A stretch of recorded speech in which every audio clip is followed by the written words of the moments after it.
ഇതുപോലെ കാലിൽ ഇങ്ങനെ അമർത്തുമ്പോൾ ഒരു കുഴി പോലെ ഉള്ളിലേക്ക് പോകുന്ന ഒരു വീക്കം, ഇതിനെയാണ് പിറ്റിംഗ് പീഡലെഡിയമ എന്ന് പറയുന്നത്. ഇത് ഒരു രോഗമല്ല, മറിച്ച് ശരീരത്തിനുള്ളിൽ എന്തോ പ്രശ്നമുണ്ട് എന്നതിന്റെ ഒരു പ്രധാന ലക്ഷണമാണ്. ഇതിന് പിന്നിൽ പല കാരണങ്ങളും ഉണ്ടാവാം.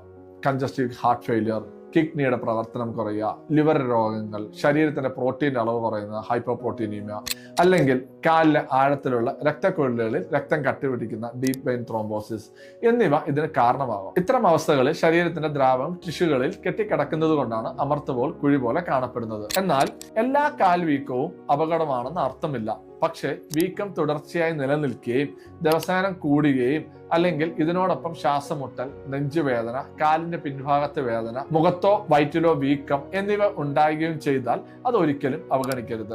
കാരണം ഇത് ഹൃദയം, കിഡ്നി, ലിവർ അല്ലെങ്കിൽ രക്തക്കുഴലുമായി ബന്ധപ്പെട്ട ഗുരുതര രോഗങ്ങളുടെ മുന്നറിയിപ്പായിരിക്കാം. ആയതിനാൽ ഇത്തരം ലക്ഷണങ്ങൾ കണ്ടാൽ സ്വയം ചികിത്സിക്കാതെ എത്രയും വേഗം ഒരു ഡോക്ടറെ കണ്ട് ആവശ്യമായ പരിശോധനകളും ചികിത്സയും സ്വീകരിക്കുക.